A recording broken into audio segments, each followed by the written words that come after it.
عطیہ خداوندی حضرت شیس علیہ السلام۔ حضرت آدم علیہ السلام کے بیٹے قابیل نے اپنے بھائی حابیل کو قتل کر دیا تو اللہ رب العزت نے اسے کوے کے ذریعے بھائی کی لاش دفنانے کا طریقہ بتایا، جس پر عمل کرتے ہوئے اس نے لاش دفنا دی۔ اب اسے اپنے والد کے غصے کا خوف تھا۔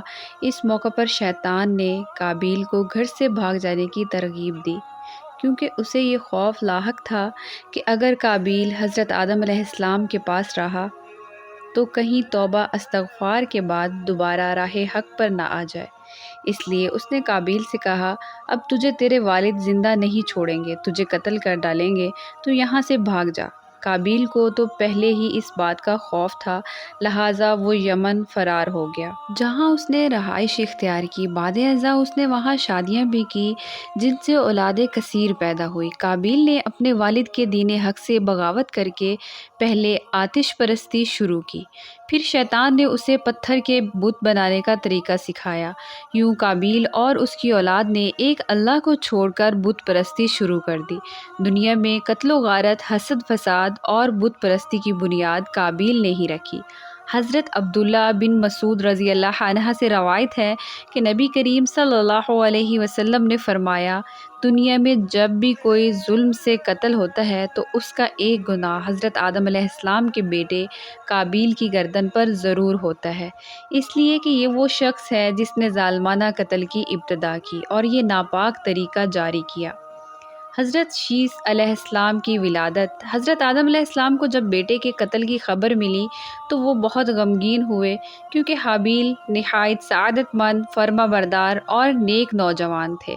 ان کے انہی اوصاف کی بنا پر حضرت آدم علیہ السلام کو امید تھی کہ وہ اللہ کے دین کو آگے بڑھانے میں ان کے معاون اور مددگار ثابت ہوں گے۔ بعض روایات کے مطابق حابیل کی شہادت کا بنیادی سبب یہی تھا کہ قابیل کو بھی اندازہ ہو چکا تھا کہ والد کے بعد نبوت کا تاج نیک سیرت حابیل کے سر پر ہی سجے گا، اور اسی حسد نے اسے بھائی کے قتل پر ابھارا۔ حابیل کے قتل کے بعد حضرت آدم علیہ السلام اور اماں حوا بہت اداس رہا کرتے اور بیٹے کو یاد کر کے گھنٹوں آنسو بہایا کرتے تھے۔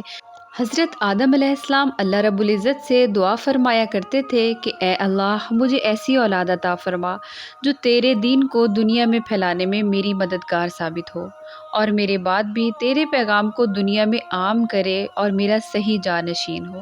اللہ رب العزت نے اپنے پیارے نبی کی دعاؤں کو شرف قبولیت بخشا اور ایک نیک بیٹے کی خوشخبری سنائی۔ کچھ ہی عرصے بعد حضرت شیس علیہ السلام پیدا ہوئے۔ حضرت آدم علیہ السلام اور اماں حوا ان کی پیدائش پر بے حد خوش تھے۔ یہ حضرت آدم علیہ السلام کے تیسرے بیٹے تھے۔ اس وقت ان کی عمر 130 سال تھی۔ اماں حوا نے اپنے صاحبزادے کا نام شیس رکھا، جس کے عربی میں معنی عطیہ خداوندی کے ہیں، یعنی اللہ رب العزت کی جانب سے عطا کیا گیا خوبصورت تحفہ۔ حضرت شیس علیہ السلام حسن و جمال، شکل و صورت اور عادات و اطوار میں اپنے والد سے بہت مشابہت رکھتے تھے۔ حضرت آدم اور حضرت حوا کو آپ علیہ السلام سے بہت محبت تھی۔ حضرت آدم علیہ السلام حضرت شیس علیہ السلام کو ہر وقت اپنے ساتھ رکھتے۔ آپ علیہ السلام کو اس بات کا علم ہو چکا تھا کہ ان کی اولاد میں سے یہ بچہ ان کا جانشین ہوگا، اسی لیے انہوں نے شروع ہی سے ان کی تعلیم و تربیت پر خصوصی توجہ دی۔ آپ علیہ السلام حضرت شیس علیہ السلام کو جنت کا احوال سناتے، اچھے اور برے کی پہچان کرواتے۔ جو حضرت شیس علیہ السلام بڑے ہوتے گئے، ان کی پوشیدہ صلاحیتیں اور والدین کی تعلیم و تربیت رنگ لاتی رہی۔ حضرت آدم علیہ السلام نے ان کو درس و تدریس کے خوبصورت اور منفرد طریقے سکھائے، انہیں دن رات کی گھڑیوں کی پہچان کروائی، ان اوقات میں ہونے والی عبادتوں کی تعلیم دی۔ اس کے علاوہ طوفان نوح کے بارے میں بھی آگاہ کیا، جو کچھ عرصے بعد آنا تھا۔ حضرت آدم علیہ السلام اور حضرت حوا کو حضرت شیس علیہ السلام سے بڑی امید تھی، جس کی وجہ یہ تھی کہ ان کا ایک بیٹا قتل ہو گیا اور دوسرا شیطان کا پیروکار بن کر کفر کے راستے پر چل نکلا تھا۔ اب اللہ کے دین کو آگے بڑھانے اور شیطان کے شر کا مقابلہ کرنے کے لیے حضرت آدم علیہ السلام کے بعد حضرت شیس علیہ السلام ہی تھے۔ جب حضرت آدم علیہ السلام کی وفات کا وقت قریب آیا تو انہوں نے حضرت شیس علیہ السلام کو اپنا خلیفہ اور جانشین نامزد کیا۔ 960 برس کی عمر میں حضرت آدم علیہ السلام نے وفات پائی۔ حضرت شیث علیہ السلام نے حضرت جبرائیل امین کے بتائے ہوئے طریقے کے مطابق اپنے والد حضرت آدم علیہ السلام کی تدفین کی۔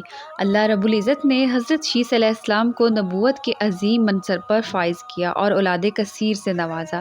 پھر یہ کہ ان کی اولاد نہایت فرما بردار اور نیک بھی تھی، جو اپنے والد کے ساتھ تبلیغ دین کے کاموں میں مصروف رہتی۔ روایت میں ہے کہ اللہ رب العزت نے اپنے پیغمبروں پر 100 صحیفے نازل کیے اور 4 کتابیں۔ ان 100 صحیفوں میں سے 50 صحیفے حضرت شیث علیہ السلام پر اترے۔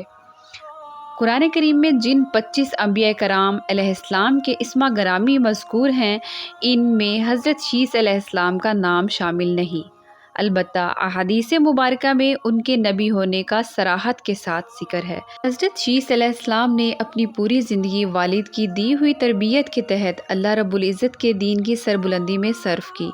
آخری عمر میں زیادہ ضعیف ہونے کی وجہ سے گوشہ نشین ہو گئے، لیکن اولاد آپ علیہ السلام کے کام کو آگے بڑھاتی رہی۔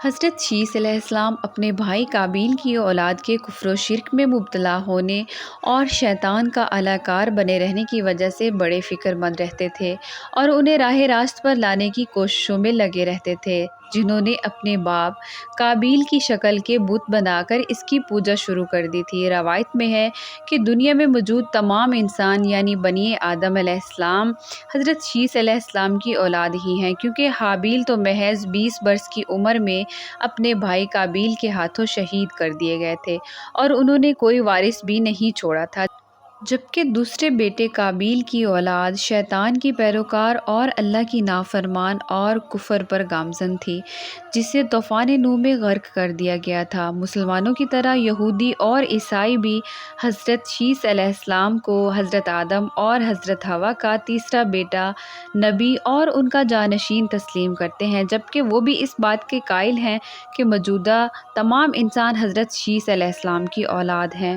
حضرت شیث علیہ السلام لوگوں کو نصیحت فرمایا کرتے تھے کہ سچا مومن وہ ہے جو اللہ رب العزت کو پہچانتا ہو، نیک کو نیک اور بد کو بد جانتا ہو، بادشاہ وقت کا حکم بجا لاتا ہو، والدین کے حقوق ادا کرتا ہو اور ان کی خدمت کرتا ہو، لوگوں سے صلہ رحمی کرتا ہو، غصے پر قابو رکھتا ہو اور محتاجوں اور مسکینوں کے ساتھ حسن سلوک سے پیش آتا ہو، گناہوں سے پرہیز کرتا ہو اور مصیبت کے وقت صبر کرتا ہو اور اللہ رب العزت کی نعمتوں پر اس کا شکر ادا کرتا ہو۔ علامہ ابن کثیر تحریر فرماتے ہیں کہ جب حضرت شیث علیہ السلام کی وفات کا وقت قریب آیا تو انہوں نے بھی اپنے فرزند انوش کو معاملات سپرد کر دیے۔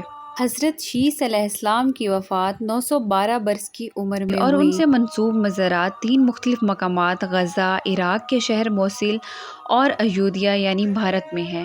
ان تینوں میں سے کس میں حضرت شیث علیہ السلام مدفون ہیں، یہ اللہ رب العزت ہی بہتر جانتے ہیں۔ موصل میں قائم مزار کو حالیہ عراقی جنگ کے دوران شدید نقصان پہنچا۔ بعض روایات کے مطابق حضرت شیث علیہ السلام کا مکہ مکرمہ میں انتقال ہوا اور وہ وہیں سپرد خاک کیے گئے، جبکہ ایک خیال یہ ہے کہ حضرت شیث علیہ السلام کا مزار لبنان کے ایک گاؤں شیث نبی میں ہے، جہاں ان کے نام سے ایک مسجد بھی قائم ہے۔ 13ویں صدی عیسوی اور بعد میں آنے والے عرب جغرافیہ دانوں کی روایت کے مطابق حضرت شیث علیہ السلام کا مزار فلسطین کے شہر رملہ کے شمال مشرق واقع میں ایک گاؤں بشیس میں تھا۔ بشیس 2 الفاظ بیت اور شیث کا مجموعہ ہے، جس کا مطلب ہے خانہ شیث علیہ السلام۔ اسرائیل کے مرز وجود میں آنے کے وقت یہ گاؤں غیر آباد ہو گیا تھا، لیکن آج بھی یہاں 3 کونوں والا مینار حضرت شیث علیہ السلام کے مزار پر قائم ہے۔